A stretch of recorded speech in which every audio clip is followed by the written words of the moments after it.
Welcome back to CIA Declassified. It is 1966. The height of the Cold War has moved from the battlefield to the very architecture of the human brain. The agency has realized that traditional interrogation has a fatal flaw. The subject knows they are being questioned. They wanted something deeper.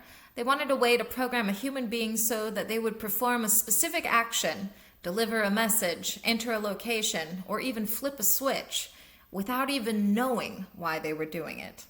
The goal was to find a trigger, a visual or auditory cue that would bypass the ego and strike the subconscious like a hammer on a bell.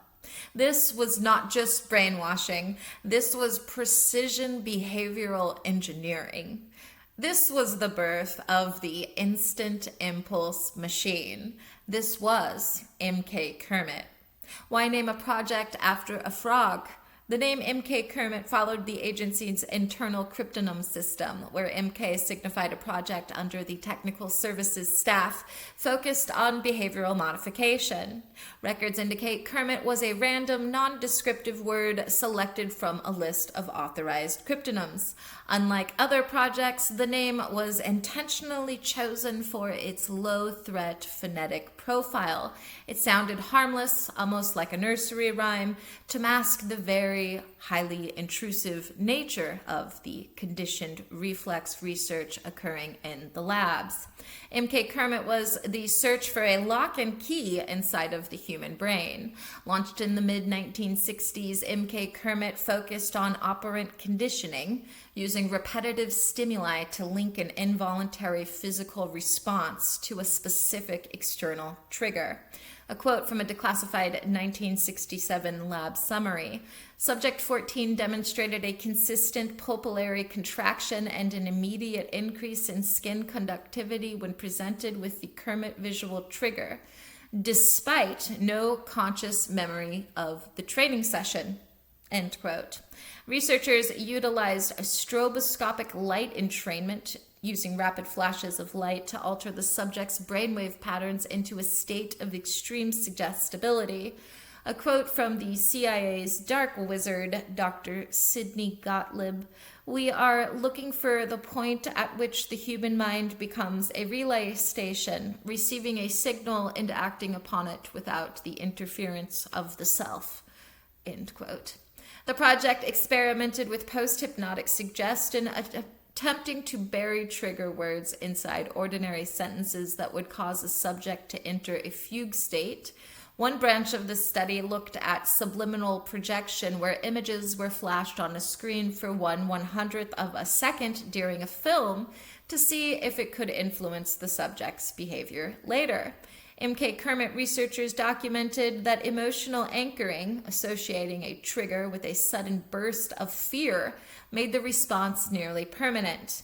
The agency investigated audio masking, hiding verbal commands inside the white noise of an air conditioner or the static of a radio. A 1968 report detailed the use of aversive stimuli, where a subject received a mild electric shock every time a specific shape appeared, until the shape alone caused a spike in adrenaline. The program explored sleep learning, using tape loops played under a subject's pillow to reinforce the trigger mechanism while they were unconscious. The project sought to create a biological timer where a subject would be programmed to perform a task exactly 48 hours after hearing a trigger. MK-KERMIT worked closely with sociologists to see if a trigger could be deployed to an entire group of people simultaneously using a public broadcast. The program was officially shuttered in the early 1970s following the Richard Helms order to destroy MK series files, though significant fragments survived. Researchers found that olfactory triggers, specific smells like peppermint or ozone, were the most effective at bypassing the conscious mind. The project discovered that a triple trigger, a sound, a smell, and a color combined, was nearly 90% effective at inducing the desired response. Documentation shows the agency tested these triggers on unwitting subjects in public waiting rooms to see if they could influence simple choices like which chair to sit in. The agency's Office of Research and Development experimented with rapid eye movement interruption to see if sleep deprivation made the brain more receptive to external triggers. Records indicate that MK-KERMIT utilized specific tachystoscopes. I'm definitely butchering that. Tachystoscopes. Tachystoscopes. Anyway, they were used to flash geometric patterns at speeds the human eye cannot consciously register. A quote from a Declassified 1969 project status memo. The goal is a trigger response loop that operates in less than 200 milliseconds, bypassing the prefrontal cortex entirely. End quote. The project investigated the use of specific musical intervals such as the triton to induce feelings of unease or compliance before a trigger was introduced. The agency collaborated with various sleep labs to determine if a person could be taught to wake up and perform a complex task upon hearing a specific frequency. MK-KERMIT research showed that subjects with a history of dissociation were significantly easier to program with complex triggers. Factual logs describe a neural pacer, a device designed to sync a person's heartbeat to an external flashing light before a command was given. The program developed a technique called visual overload, using a wall of screens to exhaust the subject's cognitive processing power, leaving the subconscious open to suggestion. When we look at the declassified behavioral logs, the most absolute redactions, representing over 90% of the research on mass scale triggering, are found in a document titled Deployment of Auditory Keys in Civilian Infrastructure. This document is a sea of black ink, specifically the section on high-frequency carrier waves in television audio, which is missing. Why is the agency hiding how they plan to turn a broadcast into a neural remote control? Is your phone's notification chime just a sound, or is it a key? Some people suspect that the scroll addiction is actually a programmed response to a neural pace frequency hidden in the video compression. This theory claims the redactions hide the fact that your mobile device is setting triggers every time you interact with a specific UI color palette. Imagine if your notification dings were tuned to the exact frequency discovered by MK-KERMIT to trigger an involuntary burst of cortisol. Speculation suggests the missing pages in the involuntary attention capture logs prove these sounds are designed to keep you in a state of hypervigilance. Theorists looking at the blacked out conditioning logs argue that dark mode interfaces are designed to make the brain more susceptible to blue light trigger during late night usage. Gossip suggests the black bars have something to do with anchoring and hide a chilling reality that corporate logos are trigger glyphs designed to compel spending behavior without thought. Rumor says the oral command redactions prove that smart speakers emit a frequency that makes you more compliant during political broadcast or commercials. Some believe the redacted pages hide a program where internet memes are used to trigger a specific emotional state in an entire population simultaneously. Let me correct that. I just called it a meme. That's what I call it, but my sons always tell me it's memes. So I guess technically it's memes, but when I read that, that's memes. Speculation persists that the redactions in the commercial integration study prove that targeted ads use subliminal flicker on digital billboards to force a brand choice. Fringe gossip argues the redacted sections describe an election trigger. This theory claims haptic vibrations in your phone can be used to make you dislike a specific name on a ballot. Whispers suggest that the redacted circadian intervention files prove that white noise apps are being used to plant behavioral commands while you sleep. Another theory claims the missing pages describe a time dilation trigger that makes you feel like you've been on social media for minutes when hours have passed. Conspiracy enthusiasts argue that the hormonal trigger reactions hide the secret that the agency can make a population angry by pulsing specific carrier waves through cellular towers.